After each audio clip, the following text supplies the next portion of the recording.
The Cold War, and you are hearing there the very imposing national anthem of the Union of Soviet Socialist Republics, better known as the Soviet Union, Soviet Russia, which of course was the Soviet Empire, which was the diametrical opposite, the opponent of the United States during the period that we know as the Cold War. Then we'll see the first of the great Cold Warriors, Harry S. Truman. Then we'll see the Soviet agenda, followed by the long telegram. Then the Marshall Plan, the Berlin blockade, the U.S. engages the world, followed by the disappointment of Asia. As we go through a period of increased agitation with Russia and the current president's trials and travails with that country, whether you believe them to exist or not, one has to understand something very, very important, and that is the number of people that the Soviet Union, the main state in which is Russia, the number of people lost by the Soviet Union in World War II, the number of civilian deaths, the number of military deaths, the number of deaths as part of a percentage of the population goes, and you see that no one more than the Soviet Union suffered because of World War II. If you woke a Russian up in the morning and opened up his brain to see the very first thing that he was thinking about, the average Russian would be thinking about one thing and one thing only. What has Germany done today, and are we in danger because of it? Much of Russians'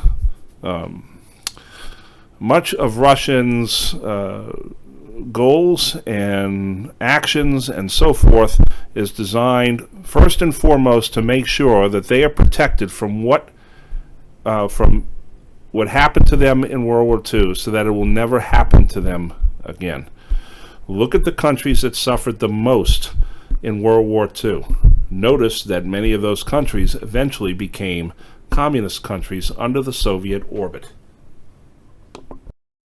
In today's day and age, one has to understand the Cold War, to understand the relationship we have today with Russia.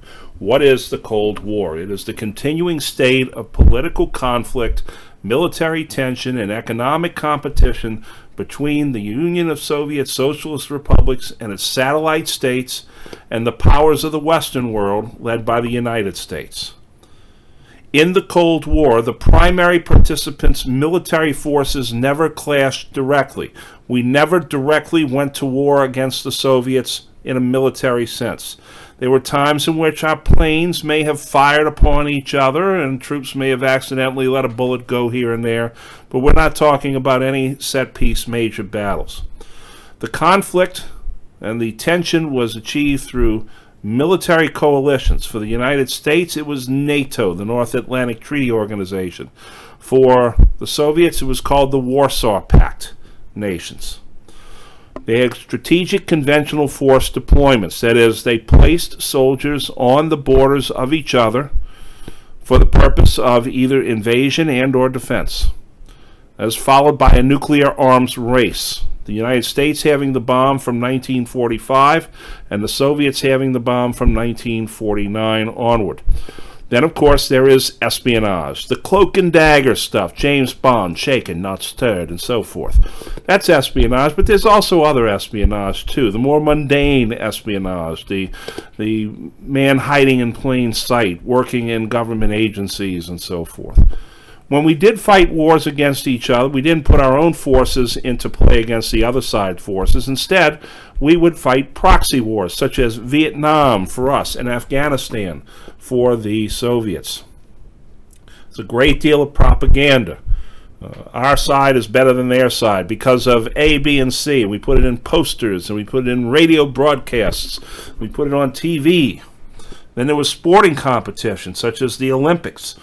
When the Soviets and the Eastern Bloc nations entered the Olympics for the first time at the Helsinki Games of 1952, this politicized it because now we had communist athletes versus capitalist athletes. Who would win? And finally, technological competition. the space race. We put a man on the moon primarily because we needed to beat the Soviets to do it. That was the major thing. We were technologically ahead of the Soviets, but they were focusing all their energies on putting a man on the moon, and we had to keep up with them. That is the international aspect of the Cold War. But there is also another side to the Cold War, and that is there's a domestic aspect to the Cold War. The Cold War is a continuing state of political, social, and cultural conflict within the United States itself. There are things that go on in the United States that are tied directly to the Cold War and must be seen in light of the Cold War. Most notably, the Red Scare, the civil rights movements, and the student protests of the 1960s and 1970s. So there you see it. There's two aspects to the Cold War. There's a foreign, international aspect to the Cold War. We're facing off against the Soviets. We're facing off against godless communism. At home, though, we have another Cold War going on. Cold War of we're fighting communists within our own country, even if they don't exist. We are the capitalist nation of the world, the bulwark of freedom, the fortress of freedom. And yet we have what? People in our own country at the time that were not given the full rights of freedom. And we had students who were protesting against warfare in general and against international politics and against the continuing enrichment of financiers of each other. Yes, this is the Cold War as well. The man who was president of the United States at the beginning of the Cold War grew up in very modest circumstances in the heartland of America. Harry S. Truman, who looks like another Harry Potter, doesn't he? Just give him a little scar over his head. Grew up in Independence, Missouri. He served in the First World War, where he was a captain of the artillery. He came home, tried his hand at a number of things. He was a haberdasher by trade. But eventually he decided to get into politics, attaching himself to the political machine of Tom Prendergast, one of the famous Irish political bosses of the 19th and 20th centuries. Prendergast eventually would be sent to prison, but Truman, for his part, eventually made it all the way to the Senate, where he made a name for himself going after war profiteers, which made him a very valuable commodity in the Democratic Party, and so President Roosevelt tapped him as his new vice presidential running mate in 1944. He really did not want to be the vice president. He wanted to stay in the Senate. He had made a lot of great friends in the Senate and felt like he could do much better work, but Roosevelt essentially berated him into taking the job. He takes the job, and what happens to him? He's relegated to the sidelines. He didn't even get to be in on briefings and did not know about the atomic bomb until after Roosevelt died. He was 60 years old when he took over, only 2 years younger than Roosevelt was, but he was a much, much healthier man than Roosevelt, and many said, how healthy are you? He says, I'm fed as a bull and ready to go, which he was. He served 8 years in the presidency. He damn near got defeated for his re-election bid. He almost didn't even get the nomination at first, but then he took it, and then he won a dramatic victory in 1948. And he served as the nation's 33rd president of the United States. When he left office, he had a approval rating of around 33%, which is one of the lowest approval ratings ever. And yet, as history has gone on, it has judged Harry S. Truman to be one of the greatest American presidents we've had.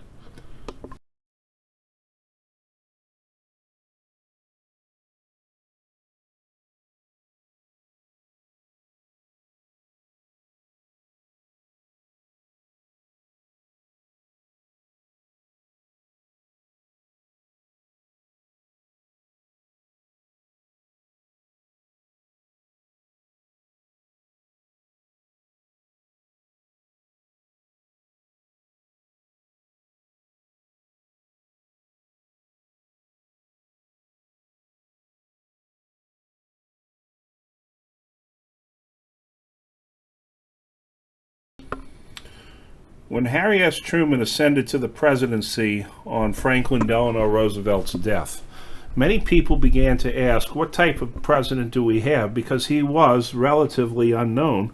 Roosevelt was such a larger-than-life figure, not many people had paid attention to Harry S. Truman. It was very evident right away that Harry S. Truman was a different bird altogether than Franklin Delano Roosevelt.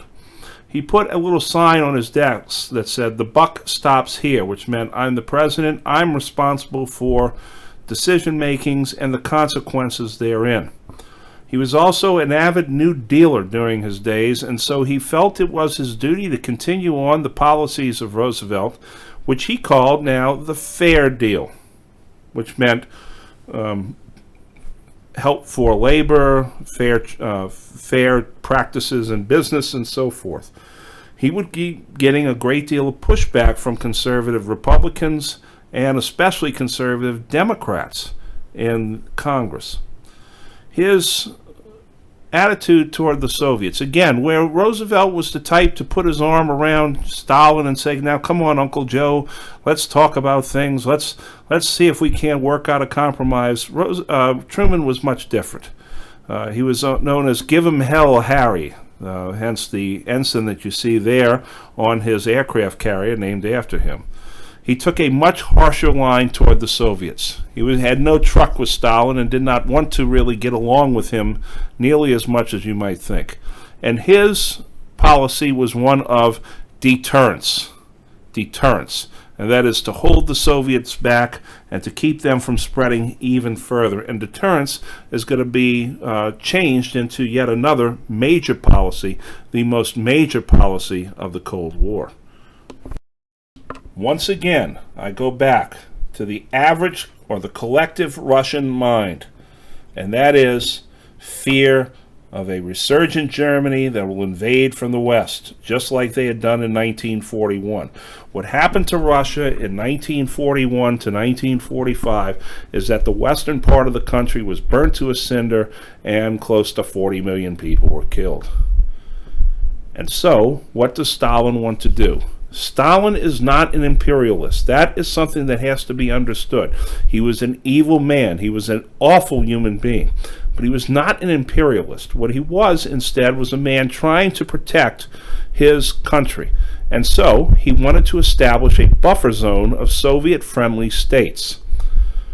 Winston Churchill, no longer the prime minister, by the way, he had been voted out of office in 1945, is now simply a member of the British Parliament, but he is invited to speak in Manchester College, Missouri, by Truman. And there, as he lectures the people about the world situation, he says that there is an iron curtain from Stettin on the Baltic to Trieste on the Adriatic. The Iron Curtain is the division of Western Europe from Eastern Europe. It is marked by walls, fences, guard towers, minefields, searchlights, shoot on sight, and so forth. This is what divided Eastern and Western Europe from 1945 until 1989 through 91. Stettin is a little town on the Baltic in East Germany. Trieste is down on the Adriatic between Italy and Yugoslavia. A view of this map will show you that the countries in red, the Soviet sphere countries, countries in blue are the countries aligned with the United States and the Western powers. The countries in gray are considered to be neutral nations. Of course, the Soviet Union is the biggest and the hegemon of this sphere of influence. But follows then is the country of Poland. Poland, which is what the war had been fought over in the first place, is now dominated yet again by a totalitarian power. East Germany, Czechoslovakia, Hungary, Romania, and Bulgaria are the countries that are within the Soviet sphere. You can also count the little country of Albania that you see down near the bottom of the map with the gray and the red striped lines. That was also a Soviet sphere state. Please keep in mind that the reason that these countries were communists is because the Red Army stood on the lands of those countries. They were able to dictate the terms to those countries and set up communistic governments. You will notice, however, there is one country that is communist, but it is not within the Soviet sphere, and that is Yugoslavia.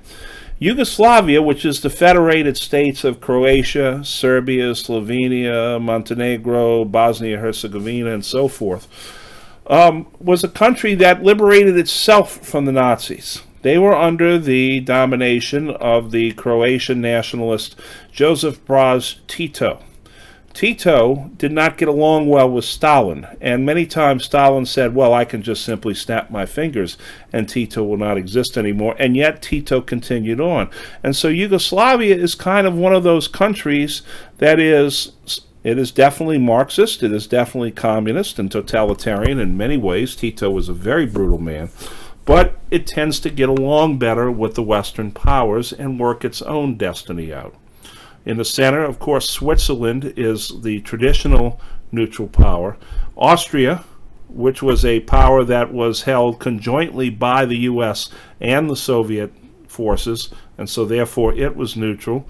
You also have in the north Sweden, Finland, which was a neutral nation that leaned more toward the Soviets. Sweden, that you see there, is a neutral nation that leaned more toward the Western powers. And last but not least, let us not forget the fine Republic of Ireland, which was a neutral nation during the Second World War and would remain a neutral nation during the Cold War.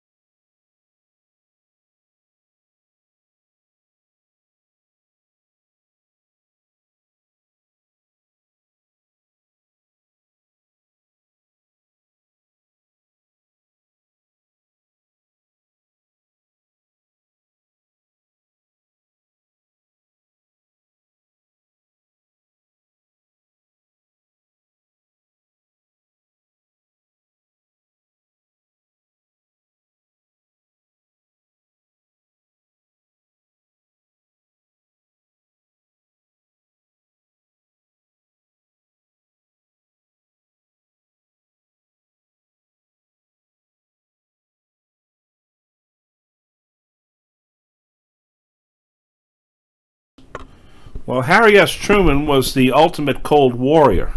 George F. Kennan, whom you see here in the picture, was the greatest architect of the Cold War. George F. Kennan was a Harvard-educated man. He represented the intellectual elites of the Northeast, having gone to Harvard. He was a man who was very brainy, very wonkish. He was prone to writing out long memos and essentially trying to let everybody know just how smart he was, because he was a very insecure man. As a result of this, he was sometimes disregarded. At other times, people listened exactly to what he said. And he waged the Cold War all throughout his life. He died at the age of 102 in the year 2005. And if you thought that George F. Kennan was an elitist, then Dean Acheson and his nice swooping mustache was also a representative of the snobbish Northeastern elite. That's at least how he came across. He was also one of the most intelligent men to ever work in the United States State Department. Dean Acheson went to Yale. He was a member of Skull and Bones, and he was a protege of Henry L. Stimson. Dean Acheson will serve as an advisor to President Truman, and then he will serve as Truman's Secretary of State, and along with Kennan will create the policy by which the United States addresses the Soviet Union and the threat of international communism. There are four other men to go along with Kennan and Acheson who have to be remembered as well.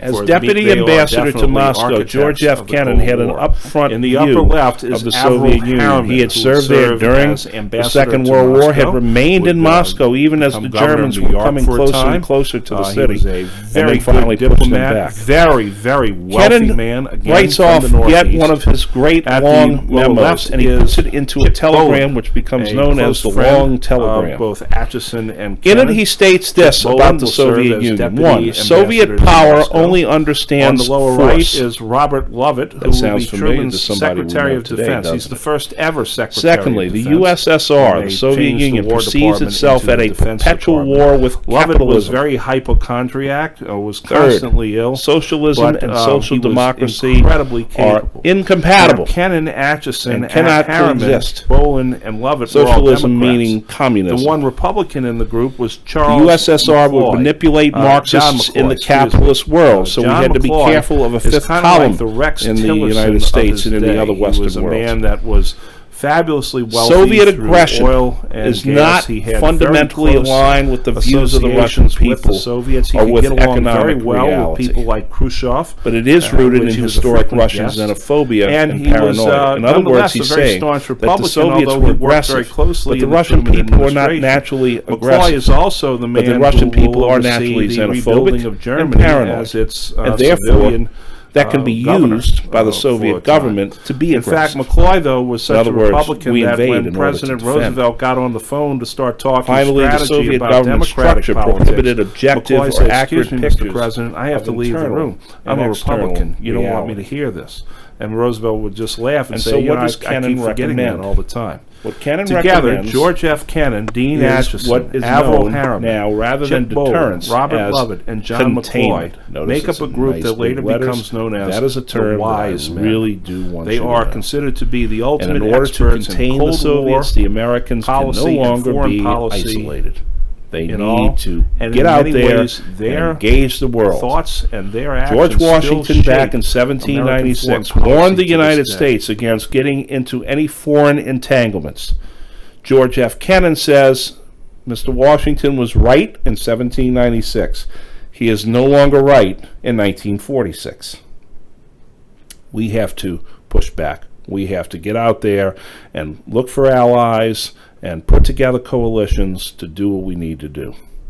And the first showdown with the Soviets is in the country of Iran in 1946. Iran was a crucial part of the war effort from 1941 to 1945 because goods could be shipped in through the Persian Gulf and then by rail through Iran into the Soviet Union. Now the Soviets want to push south toward the Persian Gulf because the Soviets' second most important thing after defending themselves from Germany is to find a warm water port, a port that is not frozen in or blocked in part of the year. The Baltic ports of Russia are hemmed in by the capitalist powers. The ports on the Arctic Ocean, like Murmansk and Archangel, they're frozen in most of the year. Vladivostok, way out on the Soviet east coast, that's hemmed in by the Japanese islands, and it's also 5,000 miles away from the center of their economy. The Soviets do not have a southern port, which is one of the reasons why today they are so active in Syria. The city of Aleppo and the port cities of Syria are very important to the Russian people because that is their warm water port. Okay, I have digressed enough. As a result of this, Truman, in the spirit of containment, issues what is known as the Truman Doctrine. What is the Truman Doctrine? It states specifically that all those countries that are being harassed or oppressed by the Soviet Union to turn communist, that as the Soviets are on their border causing trouble, we're going to send them military aid. We'll send them weapons. We'll send them advisors.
The biggest problem that Europe faced after World War II is that the greatest nations at that time on the face of the earth had been leveled by destruction. Cities were bombed out. Fields were overgrown. Food was scarce. The situation was not good. And in such a situation, communist forces tended to be the quick fix for people. Talking about taking from those who have and giving to those who have not. That's part of the communist dialogue. In order to make sure that the Western powers in the U.S. sphere would not tilt toward the communists, the United States needed to come up with some sort of a program that would be more than just military aid and more than just aid for the heads of government. They needed to rebuild Europe, and they needed to get the population back to where they belonged, in the towns, in the cities, in the fields. They needed to rebuild industry, which had been razed to the ground. They needed to rebuild the agricultural system. And so, at a speech at Harvard University in 1947, George Marshall announced what was known as the European Economic Recovery Program, better known as the Marshall Plan. Why? Very simple. I've explained it to you already. They needed to restore stability and prosperity to Europe and prevent communist uprisings in the Western sphere. There were strong communist parties in Italy, in France, in Belgium, in Western Germany, and even in England. Now Kennan puts his nose in, uninvited of course, but with a very, very good idea. In order to gain prestige and gain support, invite the Soviets to participate, who, more than the Soviets, had suffered because of the war and needed rebuilding. The Soviets, of course, said, "Niet." Now, Vyacheslav Molotov, the foreign minister of the Soviet Union, the man who had signed the non-aggression pact with Adolf Hitler and Ribbentrop back in 1939, he comes up with a plan to counter the Marshall Plan. He wants to expel all non-communists from the Eastern governments. Many of these Eastern governments were communist-dominated, but for the most part, they allowed a semblance of bipartisanship in allowing non-communists. Now Molotov says, no more of that. And so in 1948, Czechoslovakia, which was beginning to lean ever so slightly toward the West, now had a coup staged by a minority of communist leaders, with, of course, the support of the Red Army. It's very easy to run a country when you got the other guy's tanks on it, and they're supporting you. In response to what the Soviets did in Czechoslovakia, the United States decides to take its zones of occupation with Britain and France and Western Germany and fuse them all together to create the Federal Republic of Germany. What to do about Germany had been the big key problem in the post-war order. The Soviets and many in the West said, well, maybe we should just have a neutral, unified Germany.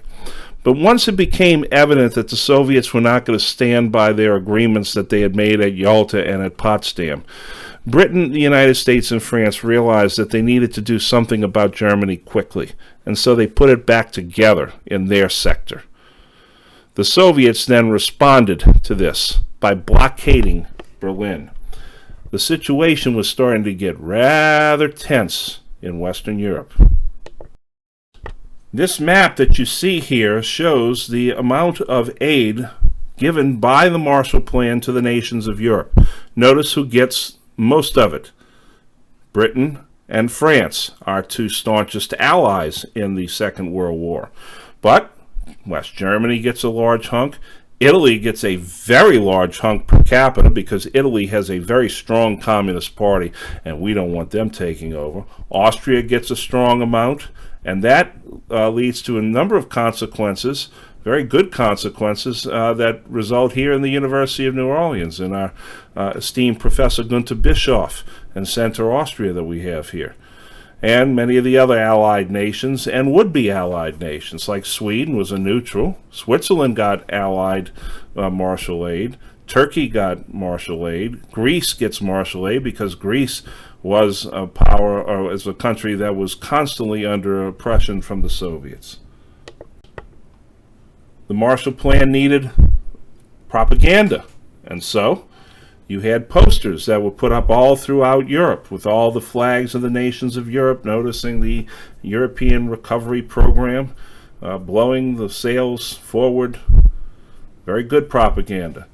You'll notice in the upper right-hand corner, that is a wharf that is filled with grain that is being sent over to countries for planting and to also feed the population.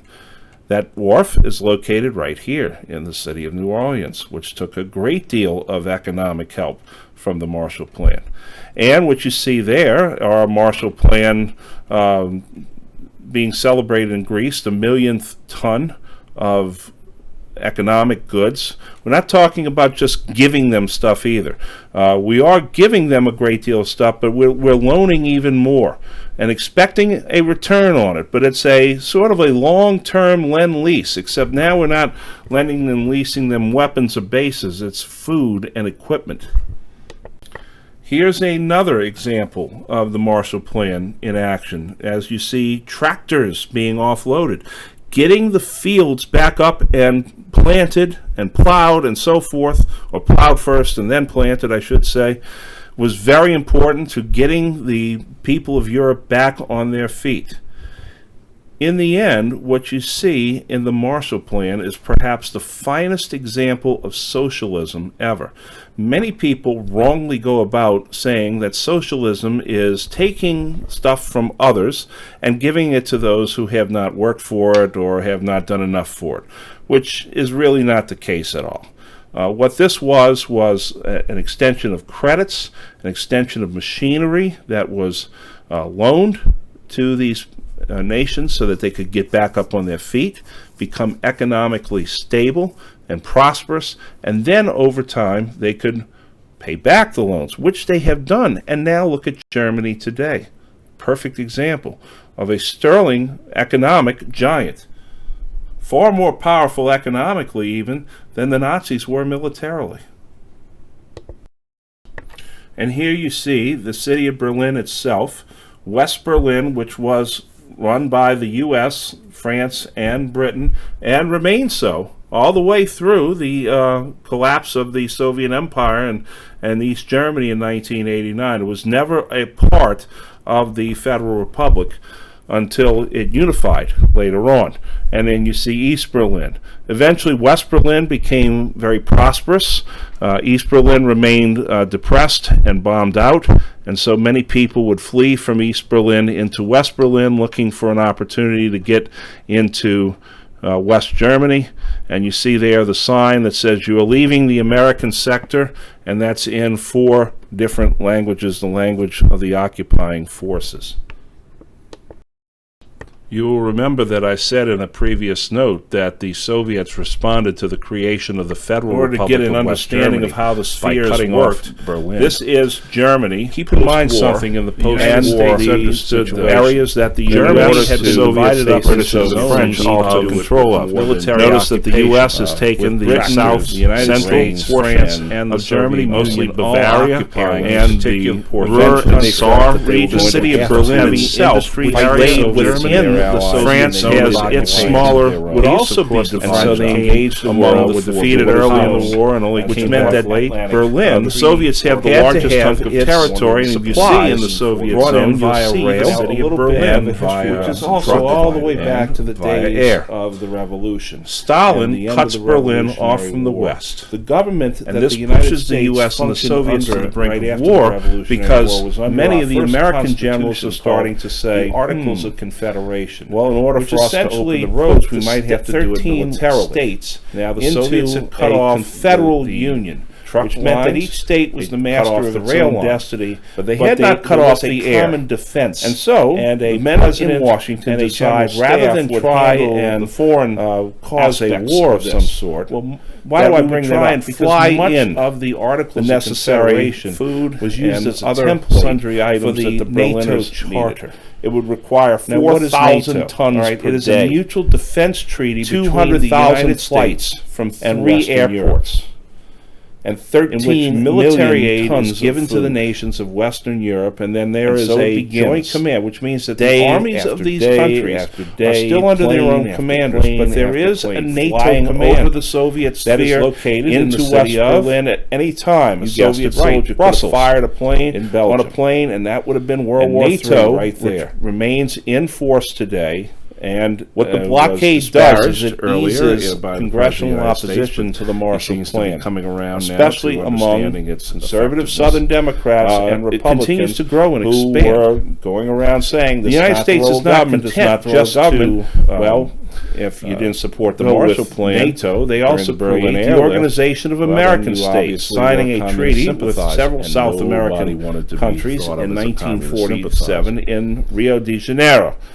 This is a Latin American security pact. The Berlin blockade, important locally, massive victories for the former mayor of New Orleans dealt against Story Morrison, known as Shep Morrison, after he served as by the end of 1949 appointed Stalin ambassador to the Organization of American States, Berlin, and trains was actually killed in an airplane trucks crash. Can pull in, going to a conference for the major OAS. You see there a picture of a plane coming in for a landing. Those children standing on the hill are supported very avidly on the Soviet side of Israel. And after a while, they would start the United Nations had partitioned Palestine in 1948 to the kids. Of course, a large number of Jews had already lived in Palestine, and now with the war over with, and the nations of Europe now exposing the final solution, many Jews felt enough was enough was enough. The only way that they could be safe and secure was in a homeland of their own, and so in 1948, the UN agrees to partition Palestine and give a portion to what are now known as the Israelis.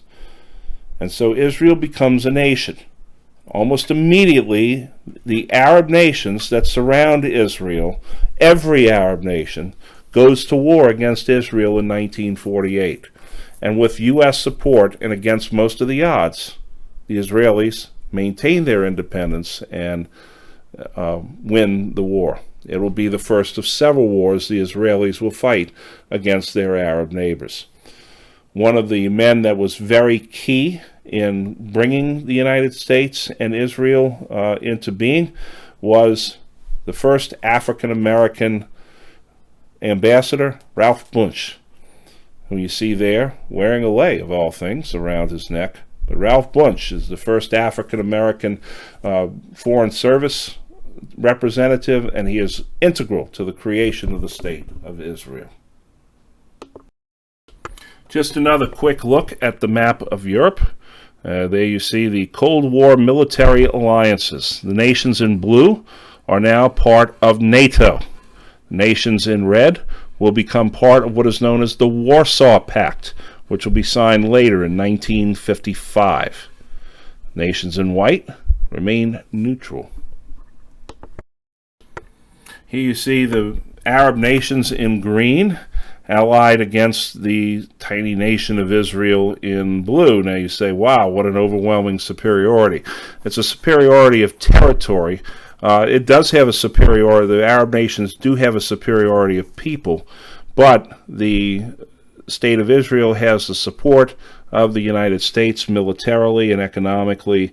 The Arab nations had not yet received much support. Eventually they'll start receiving a great deal of support from the Soviets, and you notice Syria, which is up north of Israel, they of course will become one of the staunchest Soviet clients in the Arab world.